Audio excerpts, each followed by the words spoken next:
Hello everyone and welcome to Overexposed, a BWRM podcast where we delve into the ins and outs of running a real estate photography and videography business. My name is Dave Temple. And my name is Jackie Kirk. Guys, back today for episode 4 of our Pillars series. So just to refresh you, we've spoken about our products, the BWRM pathway, and our process. And today we're going to be talking about what I consider our most valuable pillar, which is our people. Welcome back, Guy. Thanks for having me. So, Guy, when we say people, who are we referring to?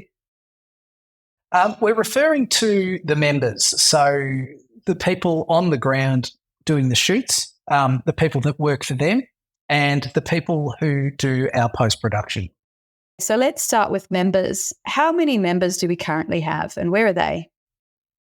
Our members are in Australia and New Zealand. We have to date 44 members. We're sort of expecting to crack the 45 number before Christmas 2023. And the vast majority are in Australia. We're relatively new in New Zealand, but I think we have 3 on the ground in New Zealand at the moment. Okay. And then when you talk about, we've got members, they're all individual business owners. What about people that are actually out there shooting under the BWRM banner? How many people are we looking at there? The number's more than 100. So I think it's around 110 creatives on the ground across Australia and New Zealand. The number is, not exactly concrete because each of our members have their own business and they'll have a pool of contractors and some people will come and go. So there's a bit of flux there. But yeah, 110 creatives on the ground is pretty close to accurate. And then there are probably people that associate with those people, copywriters and other people as well, aren't there? Yeah, for sure. And look, yeah, so there's 110 that we're sort of aware of, and then like you said, those businesses will have contractors that aren't even on our radar, and like you said, copywriters. Like in my team, there's three copywriters who don't register as creatives, but they do register as working with BWRM. Okay. And where would all of these people have come from? What sort of backgrounds? Are they all people who've gone to uni or TAFE and done a photography course and that sort of thing, or have they come from somewhere else? Look, they've come from a variety of backgrounds. One of the things that we talk about is being for the creative first in our business, which I'm sure we'll come to as we move through this conversation. But it's really the foundation of what we built. It's about having creative people and really supporting them, wrapping them up with the tools that they need to do achieve what they want to achieve. And the same applies for the staff and the contractors. So our members will attract creatives from a variety of backgrounds. So they don't have to be formally trained. They just have to be really great people with really great attitudes. And so we talk a lot. I think when Richard came on, he spoke a lot about the culture at BWRM and how it's a standout thing. Can you tell me a little bit about what makes that culture special amongst our members? Yeah, look, that was one of the key things we set out to do, wasn't it? When we started, what we wanted to build was an organisation with an amazing culture, and to get an amazing culture, you need to have some pretty. You need to be really clear about what your values are as an organisation, and then you need to make sure that the people that come into the business share those values and then uphold them. Part of our process is to talk to every potential creative who wants to join. I'm pretty upfront that we have a no dickheads policy, really. I know we all are, right? And that really helps us protect the culture that we've built. And then we move into our induction, where we talk about our values and our core value being respect. That's the very first part of what is a long journey with these business owners to get them to where they want to go. The very first conversation we have is about respect from BWRM to the individual, to the creative, about what they want, respect from them to us, from them to their clients to them to their staff to them, and also through to the supply chain. And with that culture of respect being upheld across the board, and with the great, with that as a cornerstone of, I suppose, how people operate, we're able to have this really great culture where, we each take responsibility for our actions. Where problems do happen, we come and we aim to solve them constructively. We ultimately respect what everybody wants to get out of the relationship that we all had with each other. So we spoke about the values there. So when you're talking to people, what are the sort of things you're looking out for that you say that sounds like a good person? I think the reality is that we're in a people business, right? We're in a relationships business. So ultimately, there's a few things that we're looking out for, but the people need to want what BWRM is offering, and not everyone does. So that's okay, right? So if you come across us and the tools, the pillars that we're talking about now, are what you're looking for, big tick, right? Then you have to be personable. You have to be insightful. You have to ask good questions. And you have to come across as somebody who would be great to work with, because the first impression that we get speaking with that member is going to be very similar to the first impression that a client or potential client's going to get. And if that person can't really put across really clearly who they are in that conversation, then there's a good chance that they're not going to be able to do that when they build the business, and which is actually going to inhibit the business. So realistically, I'm looking for creatives with a great attitude who I would want to work with. You tick those boxes. A lot of the stuff that we have is trainable. We have documentation, we have how-to videos, we have our conferences. We can pair people up with other creatives in the business to help them, but they have to be somebody that people want to work with. Mm. It's definitely the slower way of building a business. I mean, I think it's really definitely we've seen businesses come and go that have been really big flashes in the pan and really expanded rapidly, but they've also collapsed just as rapidly. But by putting really great people at the cornerstone or the foundation of your business, in my view or in our view, that really leads into that long-term sustainability piece. Mm. So let's put ourselves in the mind of a new member joining, and we're looking at the pillars and we say people. What value, we're saying everybody's an independent business owner, you're all doing your own thing. So what value are you getting out of the people pillar as a new member? Look, you've really got the ability to tap into experience, right? So I was talking to Dave about this the other day, unfortunately not on your marvellous podcast, about the collective experience about just the 4 directors. We estimated roughly 100,000 properties shot by the 4 directors. Now, that's just our experience. Expand that out across 44 business owners. If you come along and you're the 45th, right, you might have, I don't know, you could have 1 million, you could have 500,000, I don't know, properties visited collectively by the group, which each one of those has helped shape the experience. And almost every potential scenario that you might face as a new creative coming into the business has actually already been encountered. And all you need to do is ask one of the great people how they've overcome a challenge, and you'll probably get 3 or 4 different great answers. So what it really gives you as a creative coming on is collective knowledge from people, and a series of solutions or sounding boards or whatever, however you want to put it, to help you overcome challenges in an effective way, much, much faster than having to sort of cut your own path all the time.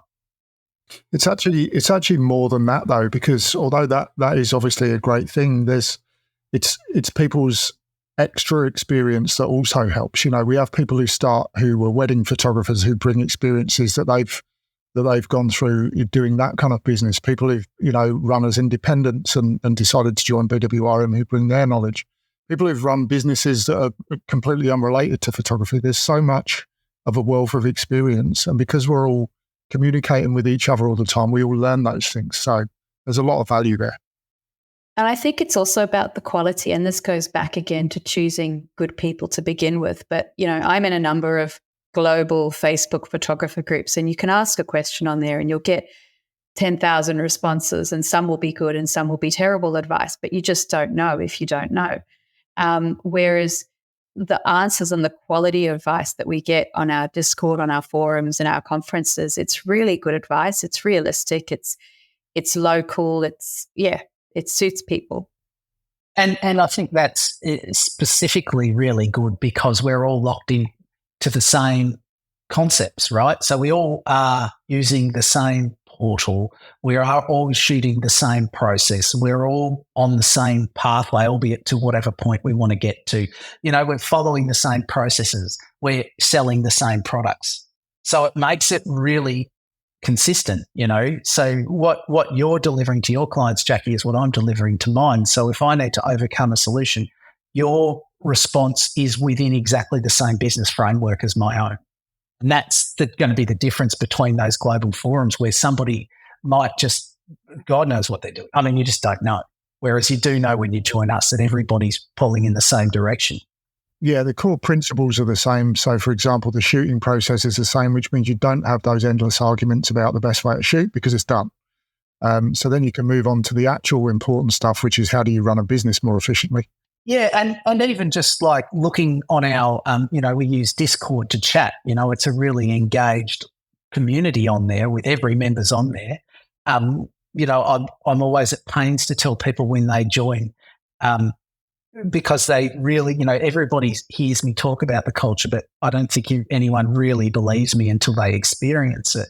But you get on there and you ask questions, you engage, you seek feedback from members, and you get you just get a whole lot of help and support. Well, it goes back to the fact that everybody's been where someone starting out is. Everyone's been there. They've gone through it. We've got people who are on day one of the process who's maybe never shot a photo. And then we've got people who've been doing it for over a decade, running teams, turning over huge amounts of money, running very successful businesses. So we've got people who can relate and get support from everyone. If you're a new member and you just want to chat to other new members, you can do that, or you can get advice from people who've done all of that. But then also you've got now a number of really advanced businesses, and then they've got each other to support each other on the challenges that they're facing. That'll be sometimes very different to what someone starting out is facing. One of the things I love the most is the attitude of pay it forward. And because everyone's started somewhere, everyone's gone through those difficult first years, we've got people who are just so open to helping people like Neil, for example, who you guys, our loyal listeners will know from the It's All About the Cash podcast. But Neil, he's a busy guy and he always has time to talk to new people and help them and give them advice. And he says it's because that's what he received when he joins, and he feels good passing it forward. And I hope he won't mind me saying this, and it's also because he's not a dickhead. Yes, he definitely is not. So I think we've obviously got that collective experience. I think some of the other value adds that you get from the people pillar is just that support. I know for me personally, I talk about this all the time. Everyone's probably really bored of it, but when I had my daughter, I took something like 7 months off, and I had Jason and Liam, who were my neighbouring photographers, and they helped me. They helped me look after my business. I had contractors, but they also helped oversee things. And if there was any complicated issue, it went to them, and I knew that I could trust them. I knew they were good people. I knew they would handle things the way I would handle them because of our shared values. And it allowed me, as a small business owner, something that a lot of small business owners don't have the luxury of doing, which was to have really quality maternity leave, which, I'll never forget that. It was invaluable, and I owe a lot to those two for helping me. Yeah, and look, I mean, the same thing happened to me when I went to Mauritius to set up what is now BWRM production. That 3 months off, and I had Lucas and Nick as adjoining territories, my neighbours, other members, come and effectively take over not the day-to-day operation, but where, challenges would come up, the buck was able to stop with them. They were able and empowered by me to make decisions on the ground, which made my clients happy. And ultimately, I came back to the same business I left 3 months later. And I was paid all the way along the way. I mean, you can't do that as an independent. You might be able to do that under some other models, you might. But I can assure you there's no business like ours in our industry that I'm aware of that has the culture and the quality of people that we have. It's one of the most one of my proudest achievements, I think, and should be probably the proudest achievements of all the directors in BWRM is that when you go to a conference, you look around the room, you see the quality, you experience the quality of people. It's extremely gratifying.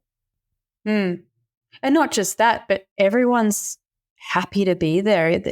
Every single person at that conference is someone that I would happily sit down and have a beer with anyways.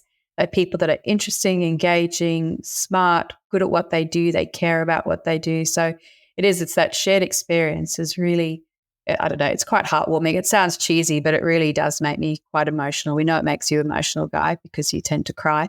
But well, I mean, back to that conversation, that's exactly why I did, looking around the room at the faces was, the difference from where we came from to where we were, and then the difference again to where we are today. I mean, it's quite profound. And realistically, we couldn't be there without the people. And we've applied that concept, that creative first concept. We used to call it photographer first, and we realised that not everyone's a photographer. You just do need to be a creative. But applying that creative first approach all the way through our production house in Mauritius, the same induction happens there. The same values are shared there. I mean, these are people we rely on as they're part of our team. They turn up to work every day and they do an amazing job. And they do that because they're great people who we value, who we respect. And as members of BWRM, we communicate with on a daily basis in a respectful way. And we all have this shared success. So the people thing's not only on the ground, it's global, really. Well, you just look at some of the things that have come up. I could say in Discord, just in the last day or two, we had Laura in Queenstown who is doing, she's got some videos booked in on, it's a development video, a building that hasn't been built yet. And she was just saying there are a number of videos to do on this. What are some ideas? And all of a sudden you just have so many people jumping in with really cool ideas, people who've done videos like that, examples. And it's just, you could sit at home and think of those things yourself. But yeah, what a resource to have people who've been there, done that and done it well, to just be able to ask, and people that are most importantly happy to help and happy to tell you. It's not a chore. They want to help, which is really wonderful. That's right. And there's even a lot of practical discussions. We talk about the pathway really helping you know where you are in space and time, but even just setting your pricing. How do you know what to charge when you start? Do you just charge what everyone else charges? Well, why do they charge that? I don't know. Like, I've seen some pricing that I would consider just completely random out there in the marketplace with no basis on logic or anything, so we can advise, and we do advise each other on specific things. I know today there was a chat, how much do people charge for travel? Do people charge for travel? Just little simple things like that all the way along, and this was an established member actually asking, she's been around like 12 years in the industry and's never charged travel and has decided that finally it's time. And she was given literal hourly rate by people who've been doing it for some time. So, there's no end to that support from great people and what you can gain from that. And it's help you can trust because you're not competing with each other. You're supporting each other and there's the strength in your numbers. The other thing is also the professional loneliness. It's something that people speak about a lot who've been trying to do it on their own. And I know that actually when I get all my contractors together, we just had our Christmas lunch for our business and they were so pumped to be talking to other photographers and videographers. Two of the videographers sat and literally spoke about gear for 2 hours, which is not what I would do, but it was what they wanted to do. But it was really cool. But it was, I don't know. I know that if I've got a long drive ahead of me, I'll ring Dave or I'll ring you or Nick or Liam or whoever, Mel, have a chat because it's just nice. And it's not even for any specific reason. It's just, how's your day going? How are your numbers? Anything weird happened today? And it's really cool. You could share it in successes. Exactly. Well, Stefan and Dave, for example, like cats. I don't. But, there's always photos of them with cats getting shared around or different, animals at sites. But, I mean, we call ourselves a community, don't we? Sorry, Dave, I just like having digs at you and cats. But we call ourselves a community, and that's what we are, right? We, community. We're not just sharing, professional tips. We are just supporting each other through whatever it needs to be. And sometimes it is. It's just up for a chat, and that's just as important as any of the other things that you gain. If you're independent, it's such a niche business to be in. Most people don't even know about the job, that the job exists until they sell their house. They wouldn't have come across a real estate photographer at all. So it must be very easy to get locked into bad habits or, bad ways of working or those kind of things. If you're independent, you don't have anybody else that you can trust. And like you said, Jackie, if you ask online in these huge groups, you get so many different answers. You've no idea which ones are the right ones. So it's good to be able to phone up somebody who's in the same situation as you and just have a chat. If you're in an office and, you usually, like I've worked in an office and that's really cool. You've got your colleagues sitting next to you, you have a chat. But if you're doing this, you're pretty much on the road all day on your own. You're seeing your clients, but they're not your mates. You may like them and get on with them, but you're not going to kind of, chat to them about all your other clients, are you? So to have that network and community that understands what it's like for you, where even sometimes like your partner won't really get it, it's quite nice. Yeah, even to just say, hey, neighbour, what sort of profit margin are you getting here at a net level? What's your average invoice? How are you doing that? What's the, those little conversations, you can't get that elsewhere. I sat down with Liam the other day. We booked in a coffee. We sat down. We opened up our zeros. We're very open with each other about that stuff. And we just had a look. We looked at kind of what our average invoice was, our numbers, and we're able to both analyze each other's numbers and help each other. It was amazing. There's nowhere else I can think of where you could do that because the person would be your competitor. You're not going to be showing them your books. But in this case, it was, a team member sort of.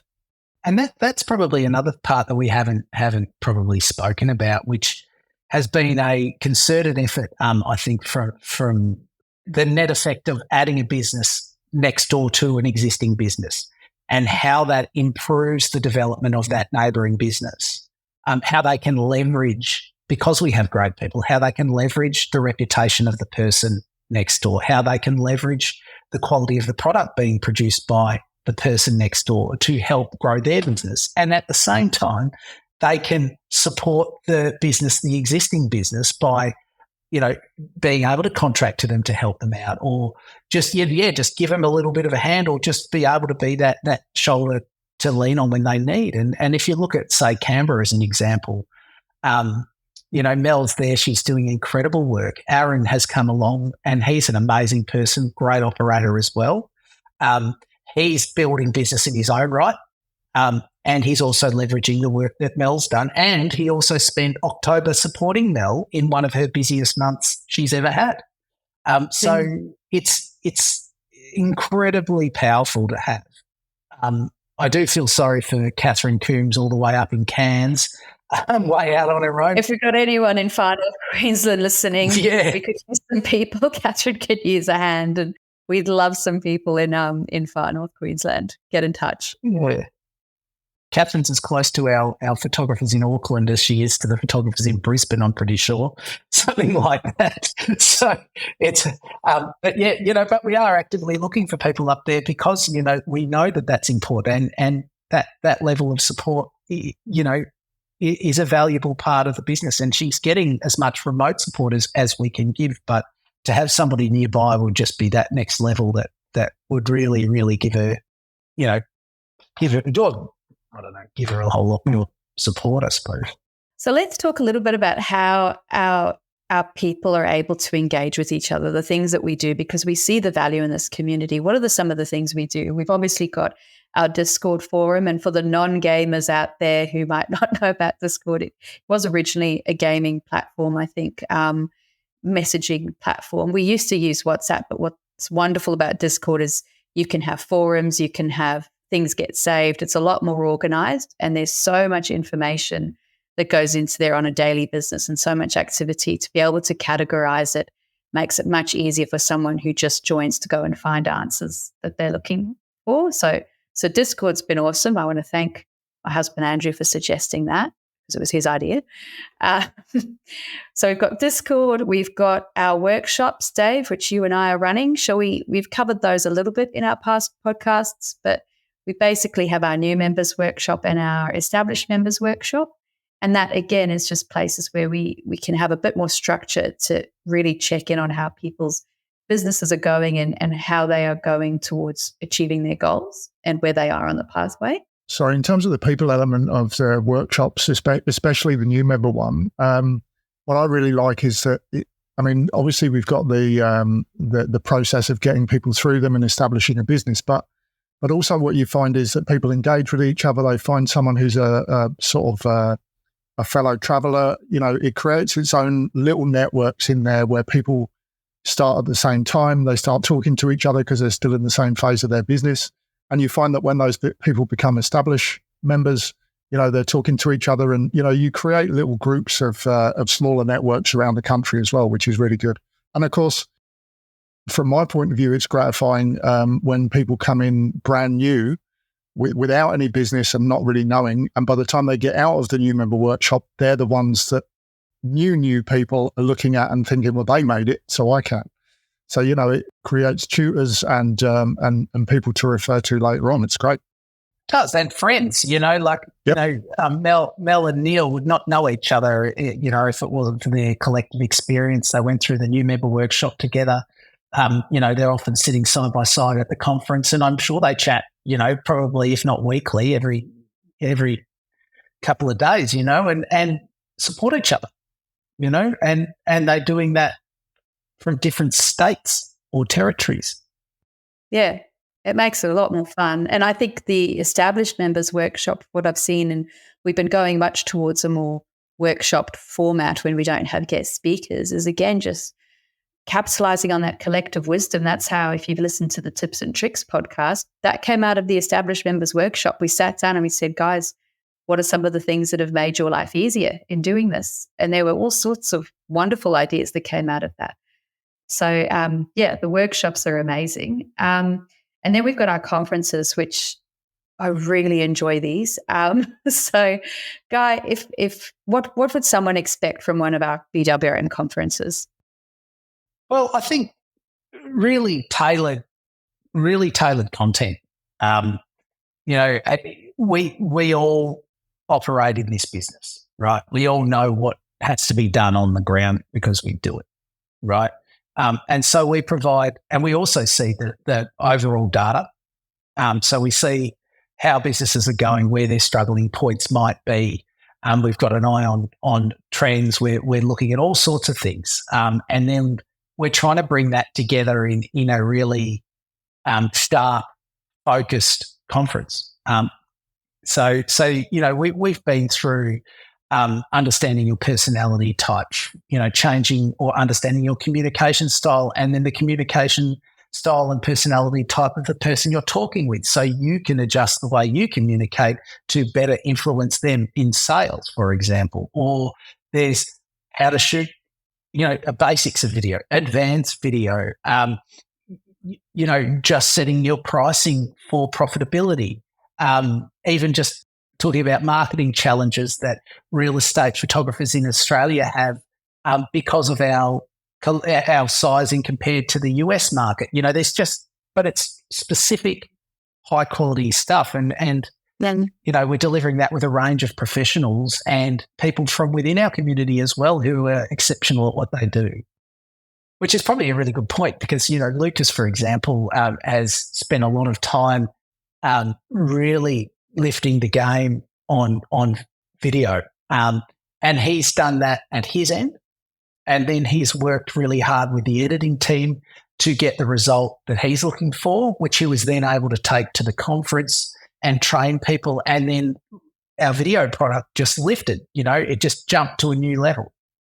And as talking to Stefan yesterday, he said he thinks Lucas has done it again. He's lifted again, pushed it to another level that I didn't even know was possible, right? So, we had him delivering video training. I mean, you want to know exactly what he's doing. You want to break down step by step of some of the most beautiful real estate videos you will see. Well, you'll get that sort of thing at the conference.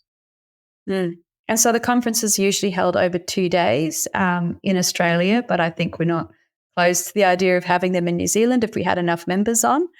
I'd certainly like to go to New Zealand. So just for our listeners, our last conference we had in Mooloolaba, which was wonderful because it was in winter, but it was lovely and warm.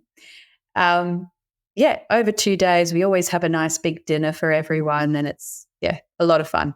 One of the things, Guy, that we specifically chose to do at the conferences, the last couple, was to leave breathing room between workshops. Can you just explain why that was done? Yeah, well, it's about the community, being able to connect. It's about putting faces to names that you've seen throughout the year. It's about thanking people for the help that they've given you. It's about just having a conversation about the football. Not that I would do that because who cares, but having a conversation about something other than real estate, right? It's just connecting on a human level. Just those little breaks are really important. I know people going out on walks in the morning, and some were going for runs. There was couple of people went whale watching the other year. So it's just as important to have those downtimes and those social times, just to strengthen those relationships. Definitely. So just moving on, I think that we've pretty much covered the huge value that we get from our creatives on the ground. Can you tell me a little bit about our people behind the scenes? We've obviously got the management team, and then we've got all of the retouchers and editors. Do you go through a similar sort of selection process, Guy, as when it comes to values and the no dickheads policy? Totally. And I think that's been a really important thing to have done, particularly in Mauritius, where we've built relationships with a university that has young creatives looking for work, which is hard to find in Mauritius, where we go and sit and we visit the university, we bring in interns, we see how they fit in our culture. They're just like our creatives on the ground in Australia and New Zealand. They fit the same thing. They want the same things. They are looking for a creative career. They're looking for the same, the same reward or the same sense of satisfaction working in a creative industry. So we apply the same no dickheads policy everywhere we go. And honestly, it works. I go bowling with the guys. They're great. I even convinced them I was 30, which was my favourite part. They were being nice. You employ them.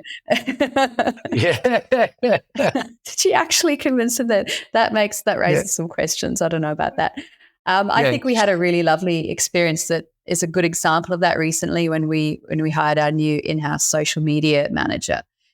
We had a range of applications. Some were very, very experienced, but this one person, she's young, but her attitude just shone out above everybody. She is so enthusiastic. She's taken the initiative, and she's been an absolute pleasure to work with. And I've got no doubt that she's going to just take the social stuff that we're doing within production to whole new levels. And I think seeing that value in attitude has made such a huge difference. Yeah. And it's everything, right? People are everything in every organisation. And frankly, I think it's an old-fashioned worldview where people are a commodity.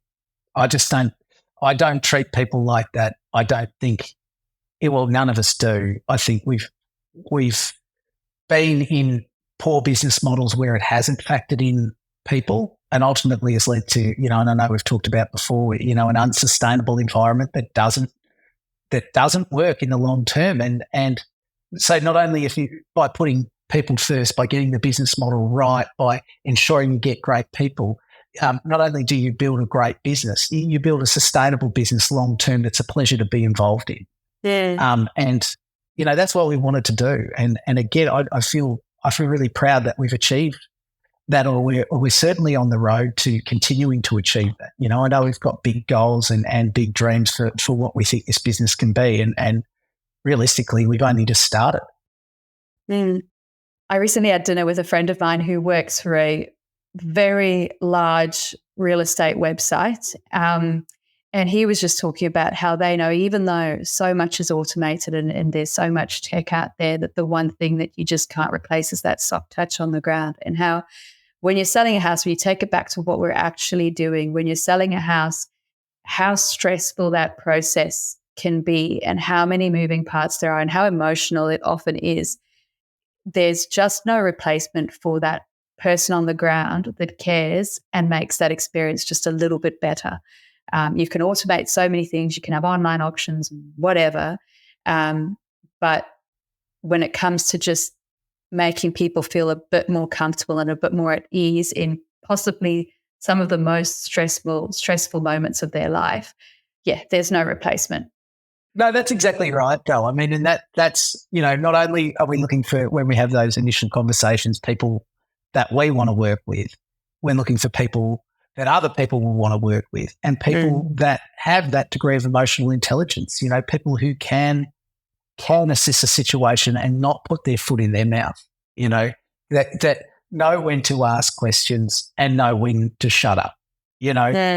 All these things are really important for the creatives on the ground building a business. And you're exactly right. I can't actually remember what you said, but you're exactly right.